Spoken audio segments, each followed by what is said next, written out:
this video, we will continue our chemical kinetics unit. So, in this video, we will discuss about the type of rate of reaction. In last video, we discussed about the type of rate of reaction. Depending upon the rate, the type of reaction. Rate जो है वो बहुत ज़्यादा fast होती है, moderate है या बहुत ज़्यादा स्लो है. तो रेट के बिहाफ पर रिएक्शन की टाइप ली थी हमने. अब लेंगे हम रेट, टाइप ऑफ रेट.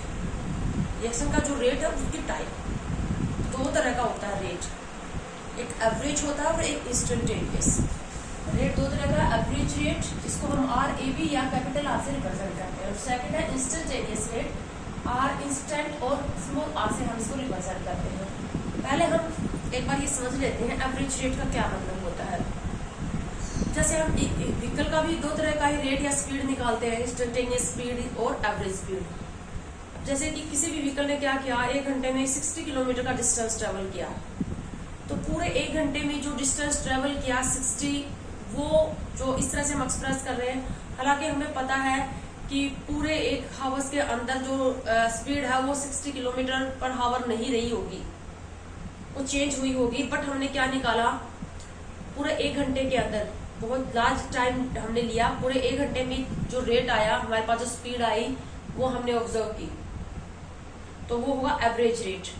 जबकि इंस्टेंटेनियस रेट, अब जैसे कहीं पर स्पीड क्या होगी, 5 किलोमीटर पर हावर हुई होगी, कहीं पर 10 भी हुई होगी. तो जैसे हम कुछ सेकंड के लिए, कुछ सेकंड में जो चेंज आया स्पीड में या जो रेट में जो चेंज आया, उसको कुछ सेकंड के लिए या लेस देन कुछ सेकंड के लिए ही कंसीडर कर रहे हैं. यानी कि जहां पर हम टाइम इंटरवल, जो हम टाइम कंसीडर कर रहे हैं, 2 टाइम T1 से T2, वो बहुत ज्यादा लार्ज ले रहे हैं, और उसके बीच में जो कंसंट्रेशन में जो चेंज आ रहा है, अगर हम किसी भी रिएजेंट की कंसंट्रेशन का जो चेंज ऑब्जर्व कर रहे हैं, वो 2 लार्ज इंटरवल ऑफ टाइम में ऑब्जर्व कर रहे हैं. जैसे कि T1 से T2 के बीच में 2 टाइम के बीच में कुछ मिनट्स का डिफरेंस है, कुछ सेकंड का डिफरेंस है. मतलब ऐसा टाइम जिसको हम एक्यूरेटली मेजर कर सकते हैं. इफ वी कंसिडर और observe the change in concentration of any reagent with a large time interval, then such the rate expressed is known as average rate. T1 और T2 के बीच में जो टाइम इंटरवल रहेगा वो कंसिडरेबल रहेगा, जिसको हम एक्यूरेटली मेजर कर सकते हैं.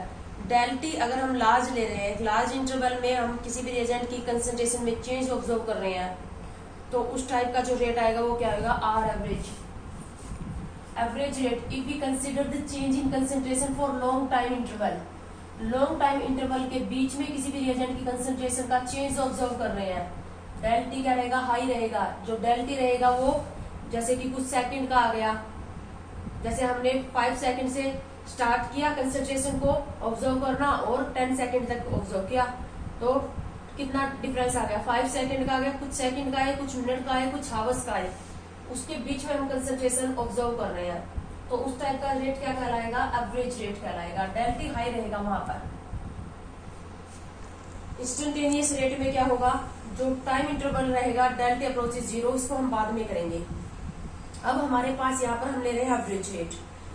जो रेट है बेटा वो टोटली एक्सपेरिमेंटली ही फाइंड आउट किया जाता है, इसको थ्योरेटिकली मेजर नहीं किया जा सकता. इंडस्ट्रीज वगैरह में जैसे प्रोडक्ट बना रहे होते हैं, तो वहां पर किस तरह से एवरेज रेट को एक्सपेरिमेंटली मेजर किया जाता है. तो पहले हम लेते हैं, हम एवरेज रेट पढ़ने हैं, अभी इंस्टेंटेनियस हम बाद में पढ़ेंगे. अब एवरेज रेट भी, अब रेट जब हम एक्सप्रेस करते हैं तो हम जो चेंज देख रहे हैं कंसंट्रेशन में, जो चेंज देख रहे हैं वो रिएक्टेंट की कंसंट्रेशन में भी चेंज ऑब्जर्व कर सकते हैं और प्रोडक्ट की कंसंट्रेशन में भी चेंज ऑब्जर्व कर सकते हैं. तो यहाँ पर एवरेज रेट को एक्सप्रेस करने के अब हमारे पास 2 केस बनेंगे.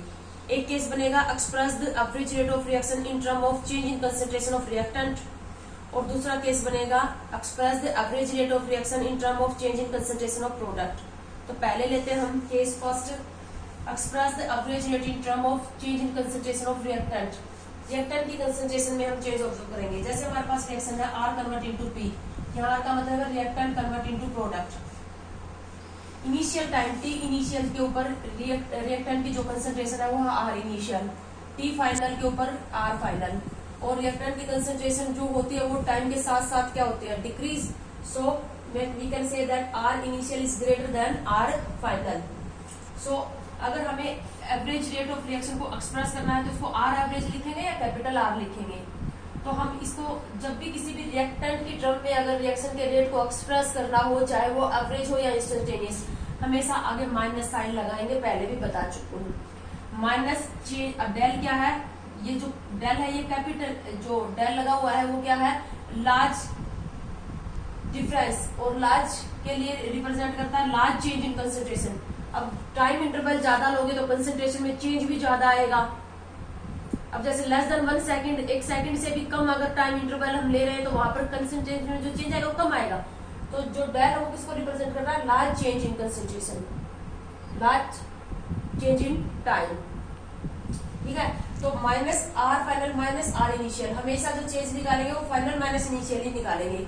लेकिन इनिशियल ज्यादा होगा तो अंदर भी साइन कैसा आ जाएगा, नेगेटिव, और नेगेटिव नेगेटिव मिलकर क्या हो जाएगा, पॉजिटिव। तो रेट हमेशा क्या आएगा, पॉजिटिव ही आएगा। ठीक है, तो माइनस सिर्फ डिक्रीज हो रही है रिएक्टेंट की कंसंट्रेशन, और माइनस लगाने का एक और वे भी क्या है, अंदर से वैल्यू आएगी नेगेटिव, और नेगेटिव नेगेटिव मल्टीप्लाई क्या हो जाएगी, पॉजिटिव हो जाएगी।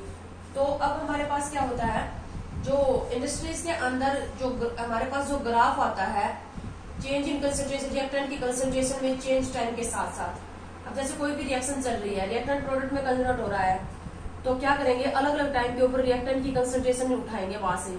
T1 टाइम के ऊपर R1 थी, T2 टाइम के ऊपर R2 थी, T3 टाइम के ऊपर R3 थी। इस तरह से अलग अलग टाइम के ऊपर रिएक्टेंट की कंसंट्रेशन वहां से उठाएंगे और concentration of reactant versus time एक ग्राफ प्लॉट कर लेंगे। तो जो जनरली जो ग्राफ आता है कंसंट्रेशन वर्सेस टाइम, ये किसकी कंसंट्रेशन है, ये स्क्वायर ब्रैकेट में R को लिखा है, इसका मतलब कंसंट्रेशन ऑफ, ये हमने जो ये मैंने जो कर्व लिया है ये किस किसके वर्सेस लिया है, concentration of reactant versus time. Concentration of reactant versus time ये कर्व मैंने लिया है, एक बार मैं दोबारा से इसको ड्रॉ कर देती हूँ। तो जनरली पहले हम ले रहे हैं अलग अलग टाइम के ऊपर क्या किया हमने, रिएक्टेंट की कंसंट्रेशन को ऑब्जर्व कर लिया और यहाँ पर हमने ग्राफ प्लॉट किया concentration of reactant versus time. तो हमारे पास जनरली ये जो कर्व आएगा रिएक्टेंट की कंसंट्रेशन और टाइम के बीच में, ये जनरली ऐसा आता है, हमेशा ऐसा ये जरूरी नहीं है, लेकिन मोस्ट ऑफ द केसेस में ऐसा ही आएगा। क्यों, क्योंकि जैसे जैसे टाइम इंक्रीज होगा रिएक्टेंट की कंसंट्रेशन क्या होगी, डिक्रीज। हमेशा ऐसा आना जरूरी नहीं है, but most of the cases में ये जनरल कर्व है concentration of reactant versus time के बीच में। अब जैसे हम यहाँ पर क्या करेंगे, इसका उनके ऊपर 2 पॉइंट नोट करेंगे। जैसे हमने ये पॉइंट नोट किया, ये हमारे पास T1 T इनिशियल टाइम के ऊपर है, इनिशियल टाइम के ऊपर ये कंसंट्रेशन होगी R इनिशियल। ये हमारे पास यहाँ पर, अब हमारे पास दूसरा टाइम यहाँ पर है दूसरा, तो ये होगा हमारे पास T फाइनल। T फाइनल के ऊपर जो कंसंट्रेशन है वो क्या हो जाएगी, R फाइनल। तो यहाँ पर ये जो डिफरेंस आएगा, ये जो इतना डिफरेंस है ये क्या हो जाएगा, ये किसको रिप्रेजेंट करेगा, del R change in concentration, यानी कि R final minus R initial, और ये जो आ जाएगा हमारे पास ये आ जाएगा डेल T। यहाँ से यहाँ तक जो टाइम में जो चेंज आया है वो क्या हो जाएगा, डेल T। तो R एवरेज को हम एक्सप्रेस करेंगे, यहाँ पर मैंने लिख रखा है ये R average, R final minus R initial और minus del R upon del T। समझ में आ गया बेटा। रेट आपको कभी भी इस तरीके से निकालने के लिए नहीं दिया जाएगा, आपको या हो सकता है कि एक्सपेरिमेंटल आपको change in concentration versus time एक कर्व दे दे, उससे आपको रेट निकालना हो, तो बहुत ही आसान है, ठीक है ना। आपको ये एक्सपेरिमेंटल कर्व दिया जाएगा या फिर एक्सपेरिमेंटल डाटा दिया जाएगा, जैसे कि अलग अलग टाइम के ऊपर रिएक्टेंट की कंसंट्रेशन दे दी जाए, उससे ये कर्व आप प्लॉट कर लोगे और उससे रेट निकाल सकते हो। दूसरा है, हम क्या करेंगे, express the average rate of reaction in term of change in concentration of product. अब केस सेकंड हमारे पास क्या है, हम कंसंट्रेशन किसकी ऑब्जर्व कर रहे हैं, प्रोडक्ट की। अब प्रोडक्ट की कंसंट्रेशन हमने अलग अलग टाइम के ऊपर क्या किया, इसी तरह से अलग अलग टाइम के ऊपर प्रोडक्ट कंसंट्रेशन निकाली और concentration of product versus time हमने एक ग्राफ प्लॉट किया। तो जनरली ये जो ग्राफ आएगा ये इस टाइप का आएगा, concentration change in concentration of product which change in time का जो कर्व आएगा वो जनरली ऐसा ही आएगा। क्यों? क्योंकि जैसे जैसे टाइम इंक्रीज होता जा रहा है प्रोडक्ट की कंसंट्रेशन क्या होती जा रही है, इंक्रीज होती जा रही है। ठीक है, तो अब यहाँ पर भी हम क्या करेंगे, कोई दो टाइम यहाँ पर सिलेक्ट करेंगे, जैसे टी इनिशियल के ऊपर प्रोडक्ट की कंसंट्रेशन है ये यहाँ पर है, इसको हम पी इनिशियल कह सकते हैं, और टी फाइनल के ऊपर प्रोडक्ट की जो कंसंट्रेशन है ये हमारे पास पी फाइनल। तो ये जो डिफरेंस आ गया ये हमारे पास क्या आ गया, डेल पी, और टाइम में जो डिफरेंस आ गया वो क्या आ गया हमारे पास, डेल टी। तो यहाँ से आर एवरेज हम क्या करेंगे, del P upon del T. P का मतलब यहाँ पर change in concentration of product, change है तो मैं इसको स्क्वायर ब्रैकेट में लगा दूं, इसी को हम क्या लिख सकते हैं, P final minus P initial upon T final minus T initial. तो इस तरह से एवरेज रेट को निकाला जाता है।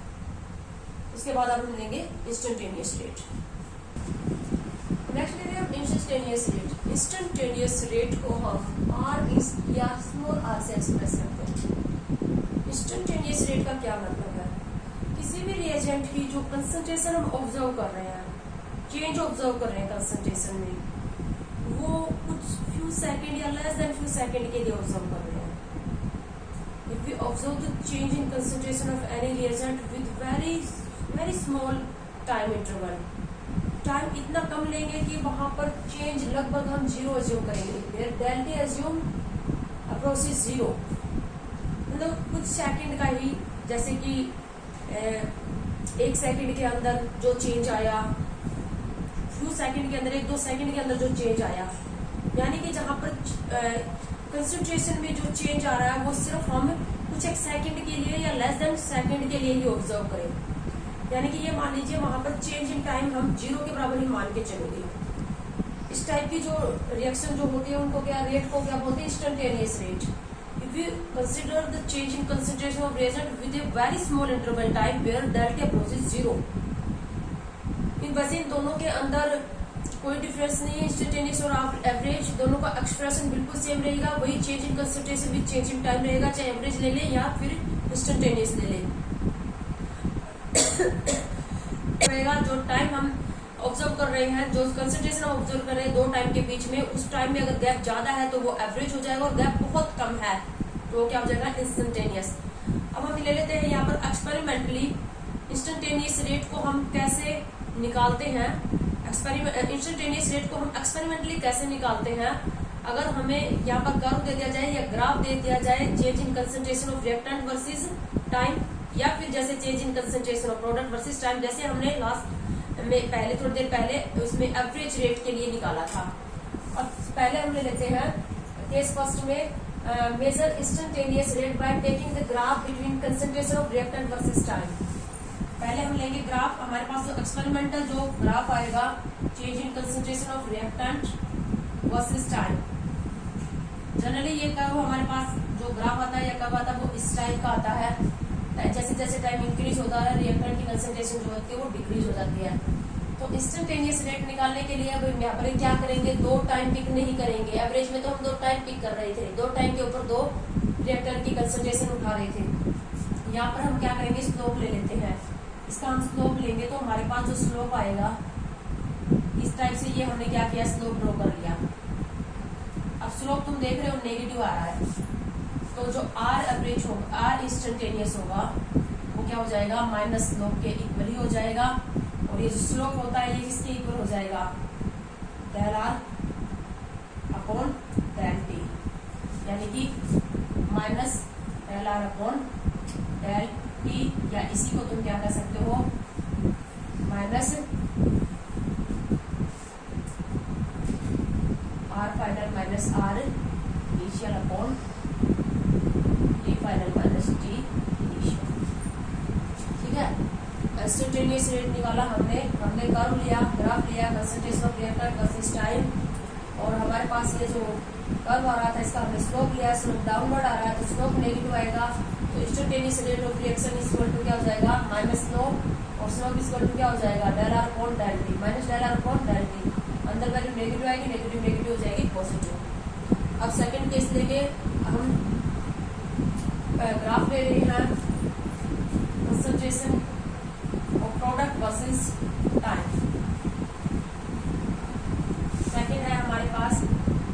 instantaneous rate by taking graph between concentration of product versus time.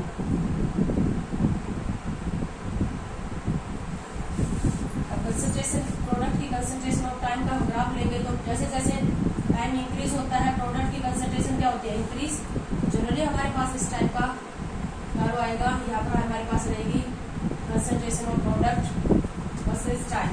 यहाँ पर भी हम क्या करेंगे, तो टाइम इंटरवल सिलेक्ट नहीं करेंगे. यहाँ पर भी हम एक स्लोप थ्रो करेंगे. तो हमारे पास जो स्लोप आएगा वो इस टाइप से पॉजिटिव आएगा. स्लोप जो है वो हमारे पास कैसा आया, आपकी बार पॉजिटिव आया. तो जो अनइंस्टेंटेनियस होगा वो क्या हो जाएगा, स्लोप ऑफ रिएक्शन. और ये भी किसके बराबर है, इक्वल आ जाएगा, plus del P upon del T. P है change in concentration of product और इसी को क्या लिख सकते हो, plus P final minus P initial upon P final minus P initial. तो इस तरह से निकालते हैं हम एक्सपेरिमेंटली जो हमें कर्व दिया जाता है उससे इंस्टेंटेनियस रेट. अब आगे के यूनिट के अंदर मैं आपको फिर से बता रही हूँ, चाहे हम एवरेज रेट को एक्सप्रेस करें या इंस्टेंटेनियस को, एक्सप्रेशन में कोई डिफरेंस नहीं होता. जैसे हमारे पास एक रिएक्शन दे रखी है, ए कन्वर्ट इनटू बी हो रहा है, तो इसका जो हम रेट एक्सप्रेस करेंगे वो चाहे हम एवरेज या हम इंस्टेंटेनियस एक्सप्रेस करें, हम लेंगे तो ऊपर चेंज इन कंसंट्रेशन ही लेंगे, change in concentration of A with change in time. तो अगर हम डेल यूज कर रहे हैं तो वो इसके लिए हो जाएगा, डेल यूज कर रहे हैं तो वो एवरेज हो जाएगा. और अगर हम D A upon D T ले रहे हैं, यानी कि डी का मतलब स्मॉल टाइम इंटरवल लेंगे तो चेंज भी क्या आएगा, स्मॉल. तो डी अपॉन डी टी का मतलब स्मॉल चेंज, यानी कि हम यहाँ पर कौन सी एक्सप्रेस कर रहे हैं, इंस्टेंटेनियस. और del A upon del T ले रहे हैं तो वहां पर हम आर एवरेज ले रहे हैं. लेकिन कैलकुलेशन के अंदर जो वैल्यू आएगी हमारे पास, रेट की जो वैल्यू आएगी उसमें कोई डिफरेंस नहीं रहेगा. ठीक है. और आगे की वीडियो में हम जनरली क्या करेंगे, या लेक्चर्स के अंदर यूनिट के अंदर हम स्मॉल जो इंस्टेंटेनियस रेट ही एक्सप्रेस करेंगे, D upon D T. But calculation में कोई डिफरेंस नहीं आएगा. जो वैल्यू आएगी रेट की वो दोनों केसेस में क्या आएगी, सेम आएगी. तो बेटा इस वीडियो में हम इतना ही लेंगे, नेक्स्ट वीडियो में लेंगे.